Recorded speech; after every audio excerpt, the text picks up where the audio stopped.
this section we are I would be giving an overview of the modern blast furnace. So, this below figure shows the layout of the modern blast furnace. It is a top view. So, this is showing about the raw material from where the iron ore, coke, flux, sinter or pellet, whatever it goes to there, and using the conveyor belt it drops into the blast furnace. Then you have a slag granulation unit, slag pit, stock house, then you have a gas cleaning unit, and you burn the gas in the stove and you put it through the tuyer, the hot airs, and hot metal track is over there. The next one is going to show you better, or will give you a better view of this. So, again here you have the raw material yard from where you can get the coke, iron ore and sinters, and through this conveyor belt skip using the top bell you charge the material into the blast furnace, and top gases comes out from here and to the dust catcher. So, you collect the all dust particles, goes to the scrubber, further collecting the dust, and then it goes to the electrostatic precipitator where very fine dust can be separated, and then this gas goes to stove to burn. So, these stoves are used to preheat the air and which goes to the tuyer in the blast furnace through the Bristol pipe, and slag and metal comes over there.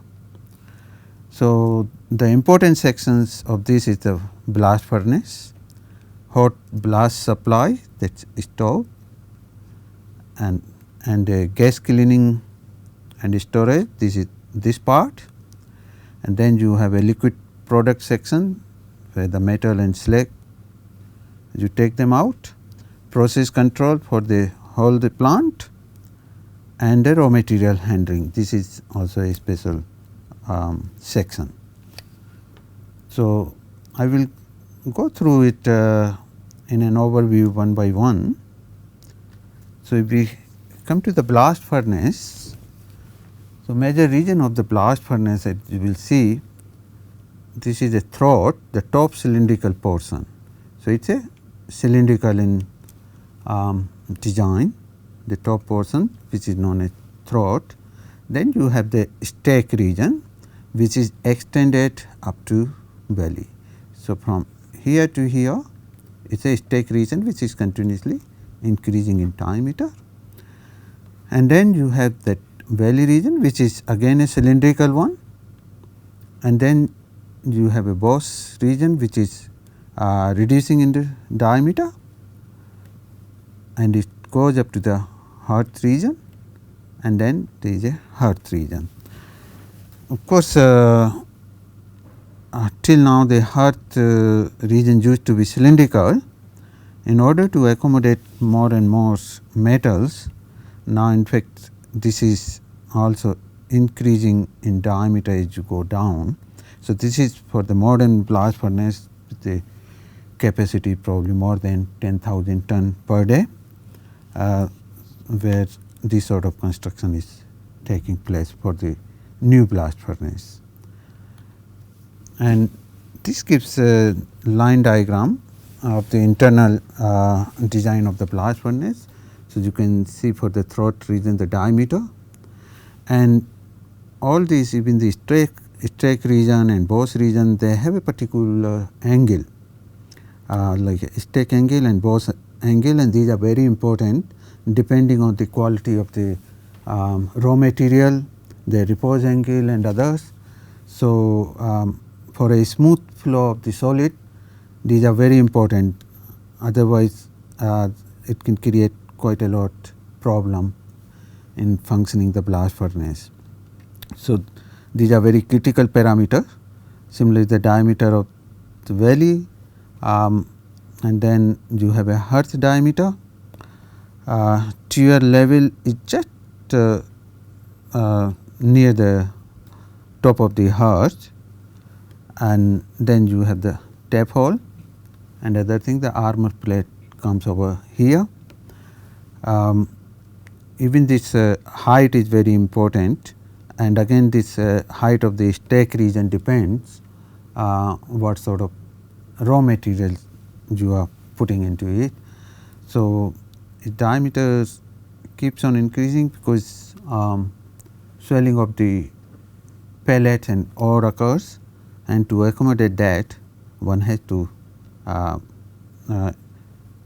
keep on increasing the diameter during the indirect reduction, and in the valley and boss region direct reduction comes and cohesive zone.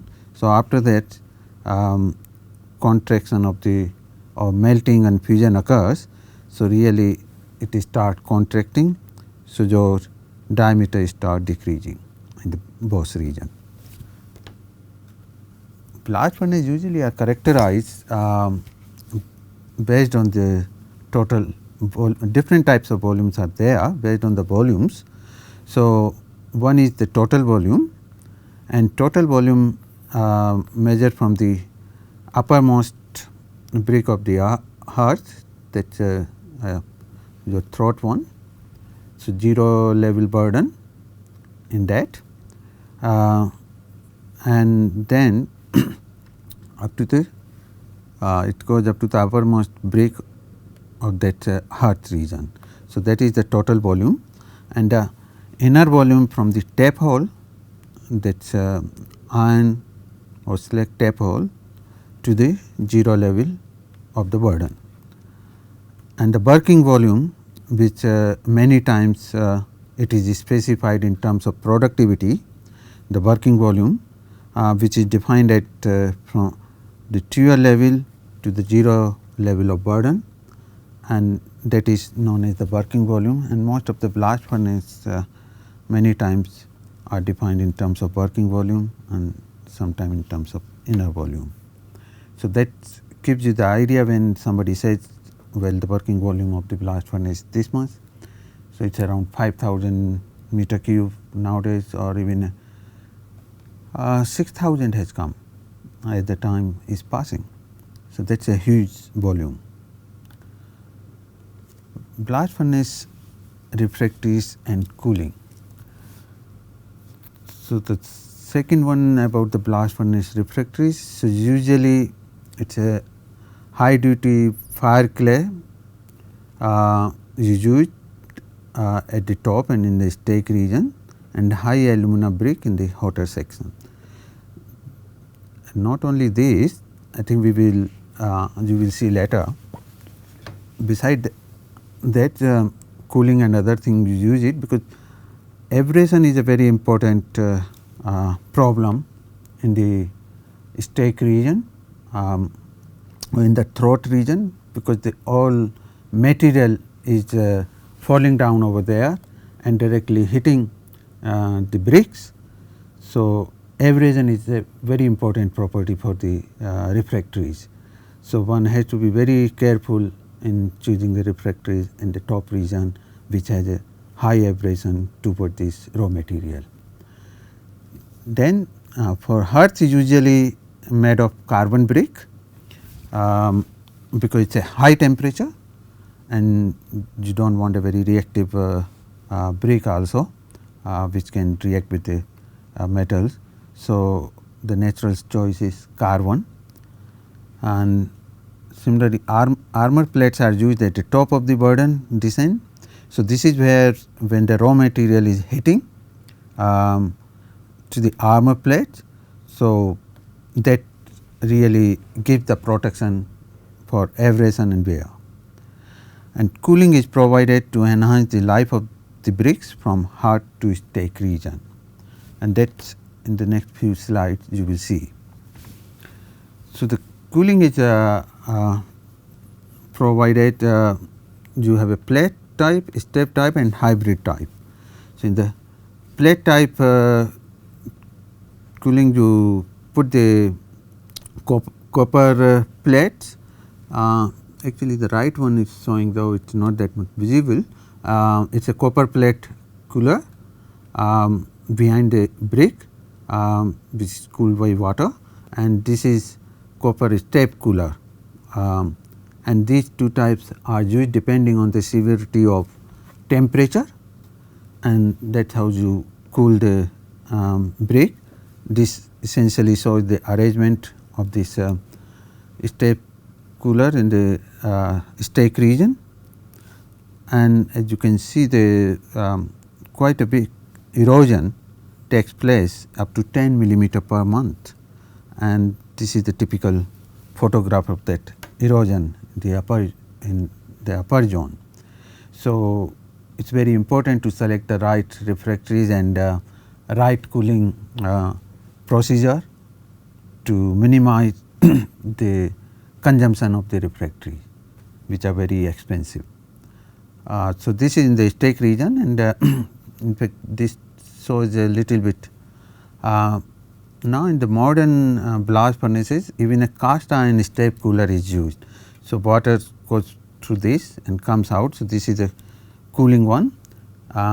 Sometimes the collapse of lining, you can see if the cooling has failed and other thing, collapse of lining can occur in the upper region. The way these are inserted, one is a vertical plate, embedded steel segment with vertical plate. So, you can see this is sort of an armor one in the upper region where the raw material hits. So, it protects that. So, cast iron step cooler and cast iron step cooler with vertical plate. So, different types of cooler in the different region depending upon the nature of the cooling they can be used. So, this is sort of a design of the modern blast furnace which we discussed before. So, point should be noted here, this is a throat armor design that actually is protecting the brick, so raw material when it falls down. The Bastille pipe, this is actually if you look at that gas is injected, gas and fuel other thing injected through the tuya and this is very important portion on that one. The point is this because there are about 30-40 tuyas around the circumference of the blast furnace, and it is necessary that all the tuyas should have the right pressure and should deliver the right amount of the gas or fuel. So, it can't be in one tuya less amount is going, in another tuya is high amount is going, and that will create the operational problem and other problem in the blast furnace.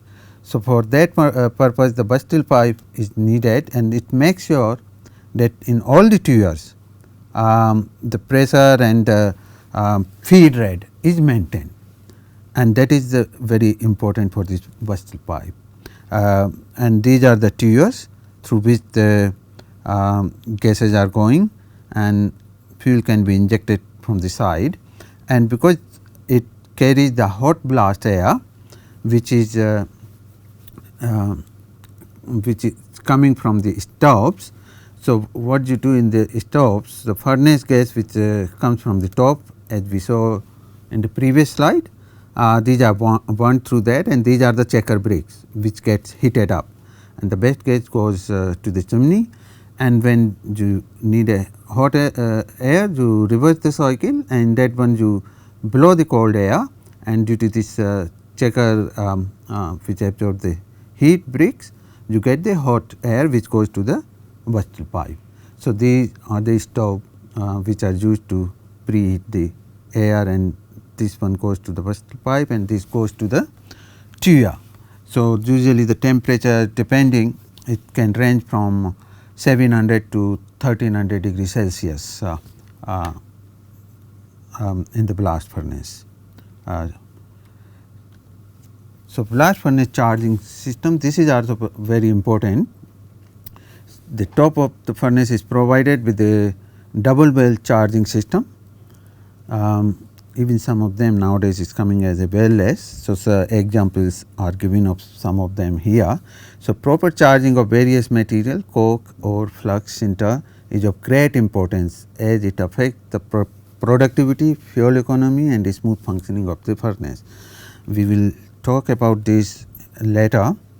So, a good charging system is needed to take care of no gas escaping, even distribution of charge, less segregation of the charge, etc. So, usually the double well used for this. So, in the first one you get the material charge and the second one, lower one is closed, and then to lower the first one. So, material drops down on the lower one and it goes up. So, again it sealed. So, no gas can be passed through this, and then the material, this is lower down and material falls through that. Then of course, you have a chute and that thing which distribute the material and different form in the blast furnace, and you can change the angle of this.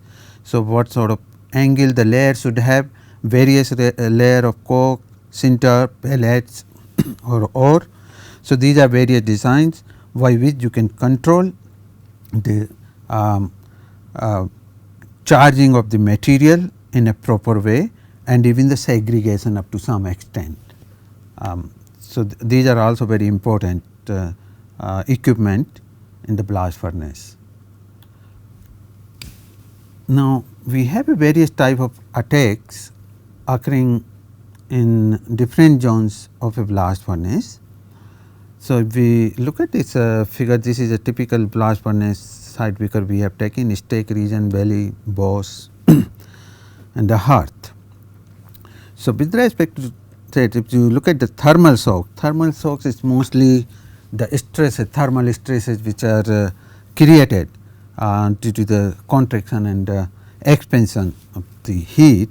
So, you will see it maximum one is occurring in the stake region, where this raw material actually is subjected to quite a bit thermal stresses. So, if it is pellets are the more susceptible or maximum susceptible for the thermal stresses, and in fact they disintegrate. If they disintegrate, then the permeability affects and then the production will affect, and in fact the blast furnace will not run smoothly. So, it is very important to know about the thermal shock of the material. Similarly, the heat load, because most of the heat is released in the combustion zone where the tuer is. So, that is how it is showing the figure, and then of course, the other reaction where some exothermic or endothermic reaction occurs. And then you have a alkali and chemical attacks. So, most of the alkali actually vaporize here, like sodium, potassium, these are the important one, and even the zinc which vaporize and it condenses. So, it goes up because here temperature is quite high, about 2000 degrees Celsius, 1800 to 2000, and due to which it vaporizes and goes up. Here it reacts with other material again to Na2 or K2O and this actually deposited on the surface of the sinter or pellet or whatever material it is, and it makes it sticky. So, sometime and then it goes down, because this is a colder region. So, it deposits. So, essentially it is really not going out, and when these pellets or thing comes down, again it vaporizes here and goes. So, it is a sort of a cycle, in cycle form it is going. So, it builds, and many time it attacks refractories. So, you get the scaffolding and other thing over here. So, material get stuck over there where you get the scaffolding and other thing. So, it is very essential that alkali content should be very low in the raw materials whatever is used in the furnace. and some of these alkali goes into the slag and very little in iron and some in the top gases. So, similarly the oxidation. So, most of the oxidation actually occurs here, C plus O2 CO2, which is a exothermic reaction. So, that gives quite a big amount of heat, and which you can see here. So, that oxidation occurs there, and then more coal is there, and so it starts reducing all these gases, and then mostly it is reducing atmosphere here. So, most of the oxidation atmosphere prevails in front of the TIA. And not here. Here again you have a FeO plus CO gives you bit Fe and CO2. So, bit oxidizing atmosphere comes over there, but mainly it is over here. Similarly, abrasion and erosion as we discussed before. So, abrasion is very high in this area where the raw material is falling. So, that is a very high rate of abrasion here, and then it becomes as it starts reducing and like that, and fusion and melting, really there is not much erosion in the down part.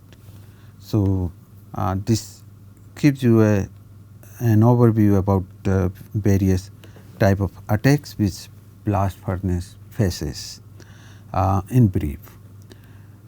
And this slide in fact gives you or showed you about the attack mechanism and the refractories which one should use.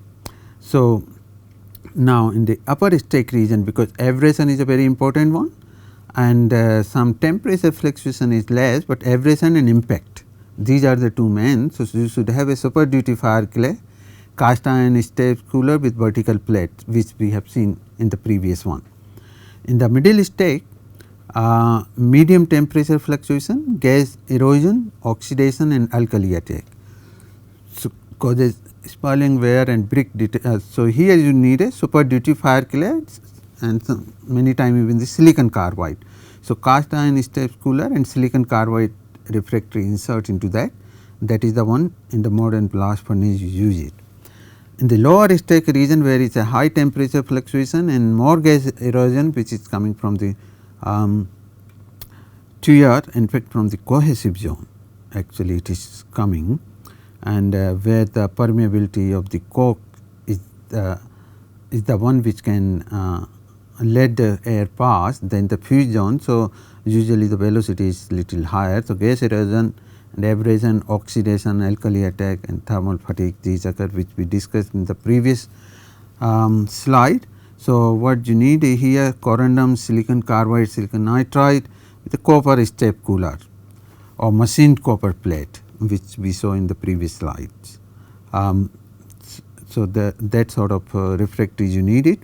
In the valley region it is a medium temperature, again medium to high temperature, alkali attack, gas erosion, and again you need a copper step or machined copper plate cooling. Mostly machined copper plate in this region is used with high conductive graphite or silicon carbide brick.